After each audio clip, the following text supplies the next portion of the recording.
Pemirsa, Anda masih bersama kami dalam Berita Lampung. Bagi Anda yang baru bergabung, berikut Berita Lampung pilihan hari ini.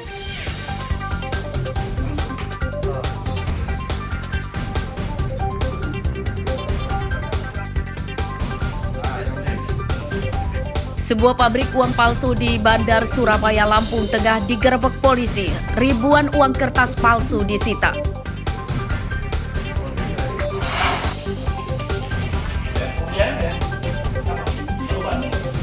Seorang pencuri sapi di Lampung Timur ditembak kakinya.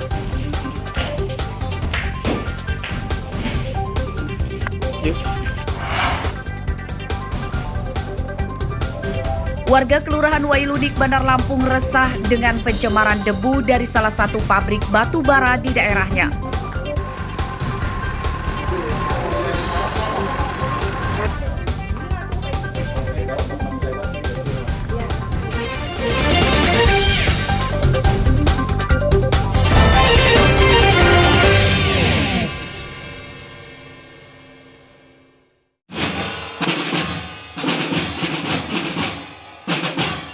Tim verifikasi dari Kementerian Pemberdayaan Perempuan dan Perlindungan Anak atau Kementerian PPA mendatangi SMP Negeri 1 Kalianda, Lampung Selatan. Ini terkait hasil penilaian SMP Negeri 1 Kalianda yang dinobatkan sebagai satu-satunya sekolah di Lampung Selatan yang ramah anak. Syarat kelulusan sekolah ramah anak diantaranya meliputi pelayanan pendidik dalam menyelesaikan kasus muridnya serta pelibatan murid untuk memecahkan masalah atau kasus antar murid di sekolah. Saat ini Kementerian PPA melalui Lembaga Perlindungan Khusus Ramah Anak atau LPKRA telah menobatkan 50 sekolah di tanah air yang ramah anak dan salah satunya di Lampung Selatan. Pemberian layanan dari BK itu sendiri, layanan BK itu sendiri. Jadi ketika ada kasus, bagaimana penanganan kasusnya, bagaimana treatment dari guru-guru atau tim yang menangani kasusnya kepada anaknya, apakah melakukan kekerasan juga atau misalkan diperlakukan diskriminasi dan sebagainya yang melanggar hak anak gitu. Nah, itu yang kami lihat ya. Penanganan kasus yang ada di sekolah, kemudian kasus-kasus yang bagaimana cara kita menanganinya, tindakan apa yang sudah kita lakukan.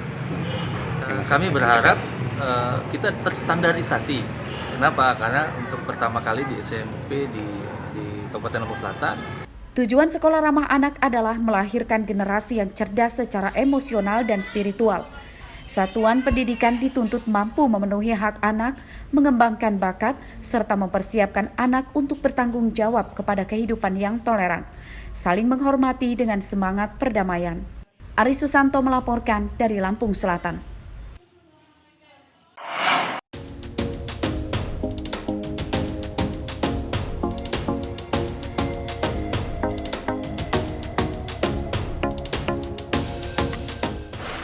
Hutan adalah paru-paru dunia.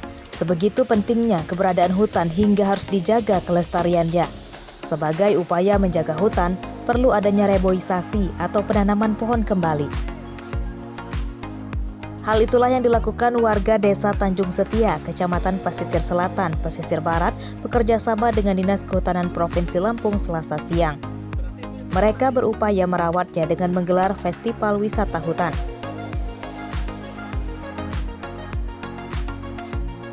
Warga dan komunitas petani diajak peduli menjaga hutan dengan kemah konservasi, bersih-bersih air terjun Tulung Penyangu, penanaman 20.000 bibit pohon buah seperti durian dan mangga, hingga edukasi pemanenan getah damar. Pesisir Barat tentunya adalah akan membuat regulasi berkaitan dengan hal tersebut. Karena bagaimanapun juga, sudah disampaikan tadi adalah konsep dari kehutanan ini harus kita padukan untuk bersama-sama dengan pemerintah Kabupaten Pesisir Barat dalam rangka kita mempromosikan ini menjadi sebuah sasaran wisata untuk menggandeng potensi wisata kita, khususnya wisata bahari, yaitu surfing yang sudah go internasional pada saat ini. Hari ini kita menanam pohon sejumlah 5.000 dalam rangkaian Festival Wisata Hutan Lampung Kabupaten Pesisir Barat. Hanya kita ada kemah konservasi, forest healing, bersih sungai, dan tentunya edukasi damar mata kucing yang menjadi ikon dari Kabupaten Pesisir Barat. Pemerintah Provinsi Lampung berjanji menjaga konservasi hutan khususnya di pesisir barat yang luasnya hingga 67% dari seluruh wilayah pesisir barat. Selain itu juga sebagai ajang promosi untuk meningkatkan pendapatan daerah. Rosandi melaporkan dari pesisir barat.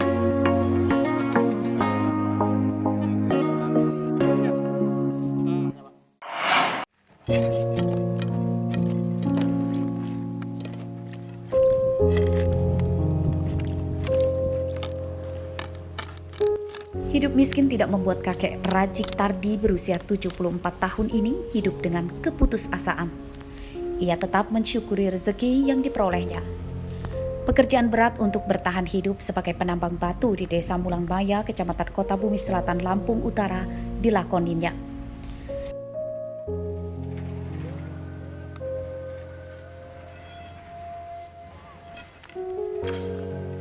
Jarak rumah dengan tempatnya bekerja sekitar 2 km.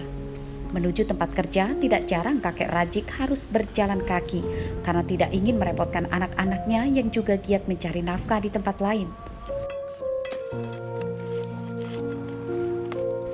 Rajik menggunakan peralatan sederhana seperti cangkul dan linggis untuk mendapatkan bongkahan batu-batu hitam yang terkubur di dalam tanah.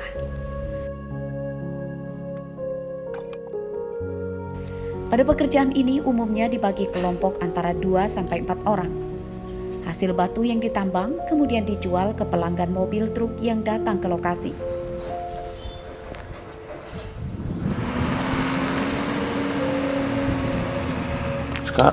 Upahnya gimana, Pak? Upahnya dulu mah per kubik, sekarang istilahnya dari kubik. Per mobil ada yang 200, ada yang 2,5 per mobil. Cukup nggak itu, Pak, untuk menghidupi keluarga? Ya cukup, nggak cukup lah. Ya gimana? Depok nggak muat 2 hari. Kemarin nggak muat, hari ini muat. Ya sama. Harga batu di tempat ini Rp200.000 per truk. Hasil itu kemudian dibagi dengan anggota kelompok kerjanya. Dalam sehari, mereka bisa menjual batu sebanyak 2 truk. Ardio Haba melaporkan dari Lampung Utara.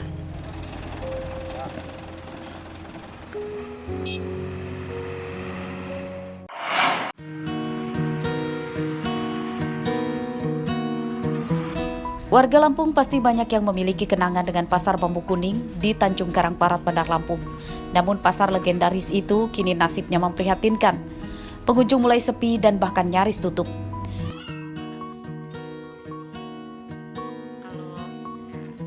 Kini hanya lantai 1 yang masih ramai pedagang, sementara banyak toko di lantai 2 yang tutup. Padahal sebelum pandemi, pasar ini jadi pusat perbelanjaan yang selalu dipadati pengunjung. Untuk mempertahankan usahanya, para pedagang juga memanfaatkan media sosial untuk berjualan secara daring. Upaya itu membantu menutupi biaya sewa dan pendapatan pedagang.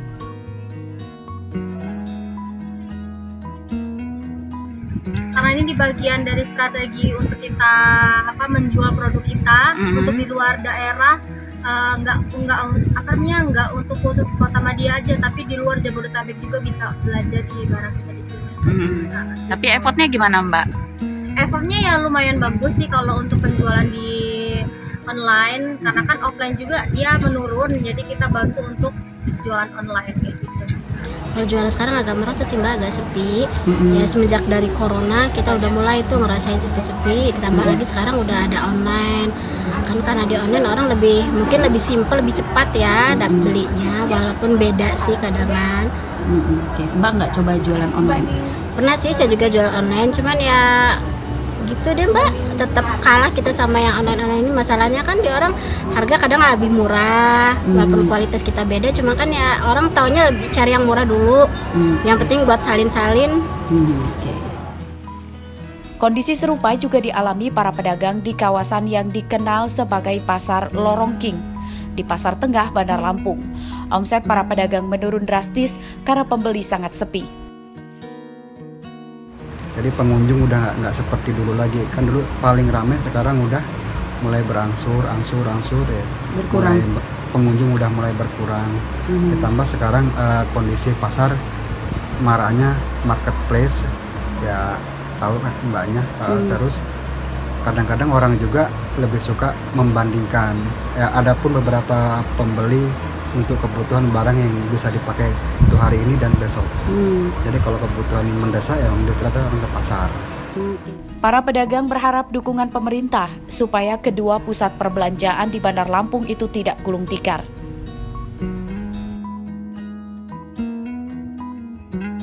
Kondisi ini adalah potret perubahan era digitalisasi yang telah merubah pasar offline menjadi pasar online. Kebijakan pasar global dan juga perubahan perilaku pasar memang tidak bisa dihindari. Pilihannya hanya satu, mengikuti perubahan selera pasar dan juga selera konsumen yang semakin dinamis, atau pasar legendaris ini hanya akan menjadi kenangan. Fitri Amalia melaporkan. Pemirsa, informasi tadi sekaligus menutup perjumpaan kita pada pagi hari ini. Saya Iin Hermayani beserta seluruh kru yang bertugas berterima kasih. Selamat beraktivitas kembali. Sampai jumpa.